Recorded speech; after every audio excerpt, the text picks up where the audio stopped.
Bonjour, ici Lolo du 451 et aujourd'hui en fait je vais vous faire voir en fait comment récupérer des DEB en fait d'applications Cydia présentes sur n'importe quelle source. Donc malheureusement cette astuce là en fait moi je la connais parce que je travaille sous un environnement Windows, en l'occurrence Windows 7. Donc ça va marcher que pour les personnes qui ont un PC Windows 7. Pour les autres personnes je sais pas s'il existe des solutions, il faut tout simplement trouver euh, le raccourci. Moi, j'ai déjà le raccourci pour les Windows 7. Parce qu'en fait, on va télécharger les devs d'application Cydia avec le logiciel Snowbreeze. Donc vous téléchargez en fait la dernière version de Snowbreeze, disponible à télécharger sur mon site internet ou sur le site de i8snow.com, http://www.ih8sn0w.com. Là, on va cliquer sur OK, Close Credit. Vous regardez pour quelle version de Snowbreeze, pour quel firmware de Snowbreeze est cette version-là. Donc moi, je suis sur la version 2.7.3 pour le firmware 4.3.3. Donc vous cliquez sur Next. Et là, moi, je vais draguer mon firmware 4.3.3. Vous le glissez dans le carré, vous cliquez sur Browse et vous allez le sélectionner.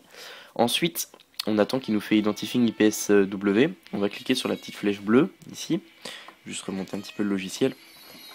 Donc une fois que vous êtes rendu là, juste baisser un peu la luminosité pour qu'on voie un peu mieux. Voilà. Vous cliquez sur la petite flèche bleue et on va aller dans Expert Mode ici. Vous cliquez sur Next et vous allez dans Custom Package. Vous cliquez sur Next. Et là, on va aller dans Manage Source.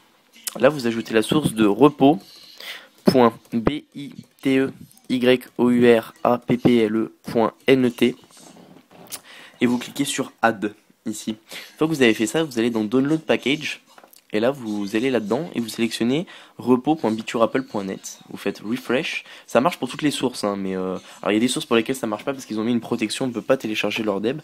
Mais pour cette source-là, ça marche et cette source-là, elle a vraiment toutes les applications craquées en fait du Cydia Store. Donc c'est pour ça que cette source-là, elle est pas mal. Je vous donne le tuyau. Vous attendez en fait que ça rafraîchisse la source, ça peut prendre un certain temps, plus ou moins, si la source est grande ou enfin plus il y a de paquets sur la source. Et là, vous avez une barre de recherche ici, vous mettez votre curseur dedans et moi, pareil, vous téléchargez l'application que vous voulez. Donc soit vous faites défiler avec le curseur ici pour voir toutes les applications qu'il y a sur la source, ou si vous en cherchez une en particulier. Donc moi, je vais télécharger l'application ToneFX là pour la mettre sur ma source, donc TONE. Donc là, on a l'application ToneFX. Moi, je veux la ToneFX 2 Pro, qui est la version craquée. Vous cliquez sur Download en bas. Et une fois que là, il vous dit complète, voilà.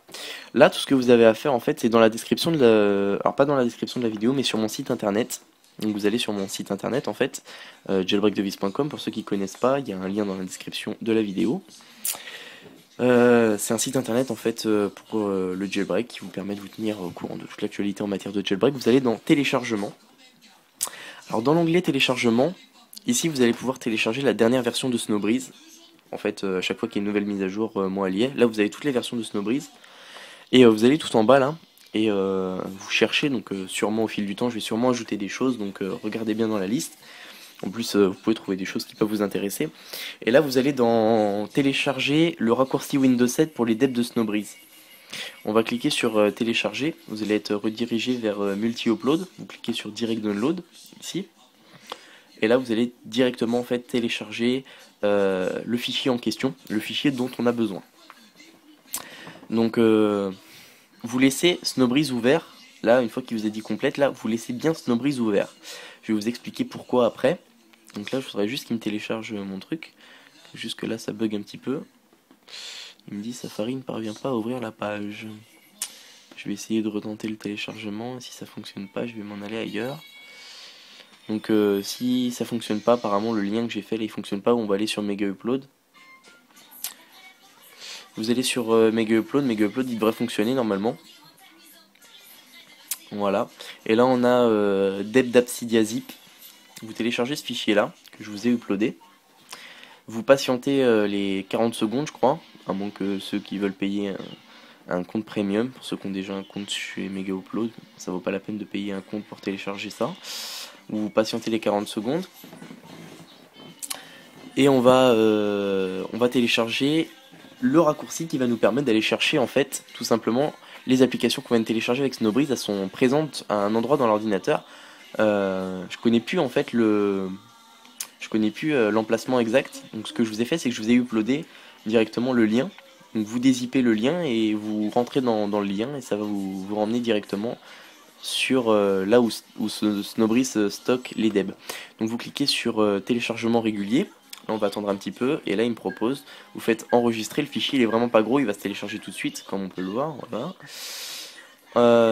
Fermez la publicité, excusez-moi, fermez la publicité. Là vous allez avoir un fichier zip comme ça.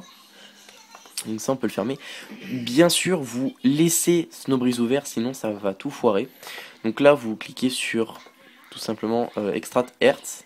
Là ça va vous extraire en fait un fichier. Vous faites yes.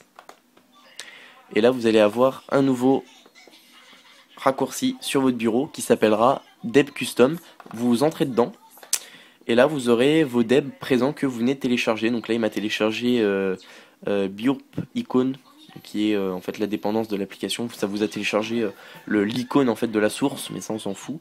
Et vous récupérez ToneFX 2, voilà. Donc moi j'ai pris l'exemple de ToneFX, mais vous récupérez vos applications à vous. Et une fois que vous avez mis le deb à un autre endroit que là où vous emmenez le raccourci, vous pouvez fermer Snowbreeze. Si vous essayez d'ouvrir le raccourci alors que Snowbreeze est fermé, vous allez avoir un message comme ça: l'élément deb custom auquel ce raccourci renvoie a été modifié ou déplacé, si bien qu'il ne fonctionne plus correctement. Voulez-vous le supprimer? Vous faites non. Et on peut voir que si je rouvre Snowbreeze et que je retélécharge un deb, le raccourci va refonctionner. Donc faites bien attention à pas le supprimer. Donc voilà.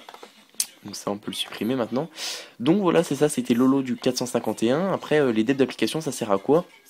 En fait, ça sert à les poster sur sa propre source ou les installer en SSH sur son iPhone.